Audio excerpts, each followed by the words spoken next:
दूंगा इसकी शादी कहीं। आप मिल के आ रहा हूँ आपके उस ना होने वाले दामाद से होटल में। मुझे तो अभी भी यकीन नहीं आ रहा कि उन्होंने मैं घर बुला के, मैं इसका बदला जरूर लूंगा उनसे।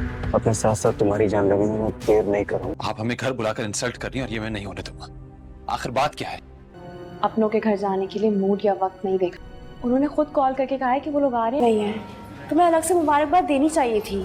ड्रामा सीरियल शेर के आने वाले एपिसोड में आप देखेंगे कि शेर ने तो दोस्तों अब ऐसी हालत कर दी है फजर के घर वालों की कि अब तो वो मजबूर हो गए हैं कि वो फजर की शादी शेर के अलावा किसी से भी नहीं कर सकते। जी हाँ दोस्तों, आने वाले एपिसोड की स्टोरी में आप ये देखेंगे कि पहले तो फजर का बाप फजर से कहेगा कि चाहे कुछ भी हो जाए मैं तुम्हारी शादी शेर से नहीं करूंगा, और फजर भी उसे यही कहेगी कि आप मेरी शादी जहाँ पर भी करना चाहते हैं करें, मैं आपको नहीं रोकूंगी, पर प्लीज आप शेर को कुछ ना कीजिएगा। आप काका साहब से कहे ना कि शेर ऐसा बिल्कुल भी नहीं है, शेर दुश्मनियां निभाने वालों में से नहीं है। ये बातें सुनने के बाद फजर का बाप तो उसे कहेगा कि अब तो मुझे पूरा यकीन हो गया है कि उस लड़के की गलती नहीं बल्कि सारी गलती तुम्हारी है, तुम्हें नहीं उससे आसरा दिया है। खैर काका साहब वाले जो कि जबरदस्ती शादी करवा रहे हैं फजर की, तो शेर उससे फोन पर बात करेगा और उसे कहेगा कि ये मैं नहीं होने दूंगा, तुमने कैसे हाँ कर दी शादी के लिए। तो वो उसे कहेगी कि तुम बात को क्यों नहीं समझ रहे शेर, मेरे घर वाले तुम्हें जान से मार देंगे, वो दुश्मनियों में इतना आगे तक जा पहुंचे हैं कि वो रिश्तेदारी के बारे में सोच भी नहीं सकते।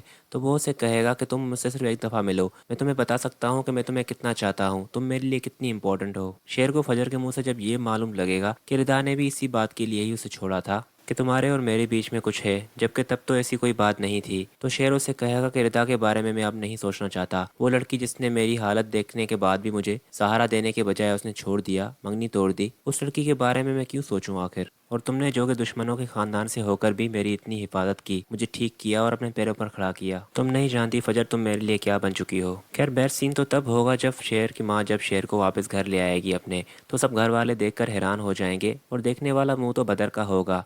मदर तो यहाँ पर ड्रामेबाजी करने लग जाएगा कि मेरा शेर वापस आ गया, हमने कितना मिस किया तुम्हें, पर तुम्हारा यूँ हॉस्पिटल से भाग जाना ये सब कैसे हुआ। तो यहाँ पर शेर की माँ उसे कहेगी कि ये बातें यहाँ पर करने का अभी कोई वक्त नहीं, अभी मेरा बेटा घर आया है तो उसे आराम की ज़रूरत है। जिस पर बदर उसे कहेगा कि जी जी भाभी जी, शेर को भी आराम करने दें, वैसे भी अब सारे काम आप और हम ही देख रहे हैं। जिस पर तमीना बेगम उसे कहेगी कि बस एक दफ़ा ये मुकम्मल तौर पर ठीक हो जाए फिर तो ये सब कुछ खुद ही संभालेगा, और जो जो इसकी गैर मौजूदगी में बिगड़ा था वो सब कुछ ठीक करेगा। दोस्तों यहाँ पर बदर जो है वो शेर से बात करने की कोशिश करेगा और उसकी खुशामद करने भी लगेगा, पर शेर जैसे उसकी माँ ने अभी खामोश कर दिया है कि अभी फ़िलहाल कुछ भी नहीं कहना, इसलिए फिर वो उन्हें कुछ भी नहीं कहेगा। पर शेर को इन दुश्मनों के बीच में रहने का बिल्कुल भी अब शौक नहीं रहा, इसलिए फिर वो अपनी माँ को कहेगा कि कब तक हम इन सारे लोगों के बीच में रहेंगे, इन लोगों ने बाबा को मारा है और मुझे इस हालत तक जा पहुँचाया, आप मुझे सिर्फ एक दफ़ा इजाज़त दे दें, इन सब से मैं अपने बाबा का बदला लूंगा। शेर की माँ उसे कहेगी कि तुम जानते हो कि ये लोग बहुत तेज़ हैं, मैं नहीं चाहती कि फिर से कोई नुकसान पहुँचाएं, ये ज़रूर कुछ प्लान कर रहे होंगे, इसलिए हमें भी संभल कर और प्लानिंग के साथ ही कुछ करना होगा। खैर ये तो सारा सीन चलता रहेगा, पर यहाँ पर शेर की माँ उसे पूछेगी कि तुमने फजर से बात की है, वो कैसी है, उस बच्ची के बड़े एहसान है हम पर। और फिर शेर उसे सब कुछ बता देगा कि हाँ मेरी बात हुई थी फ़ोन पर, वो उसकी शादी करवा रहे हैं। उसके बाद आप देखेंगे कि फजर का जो फ़ोन पर बात करना है शेर के साथ, वो घर में बहुत ही बड़ा तमाशा करेगा, और जब उसे ये मालूम लगेगा कि ये सब कुछ करने वाली कोई और नहीं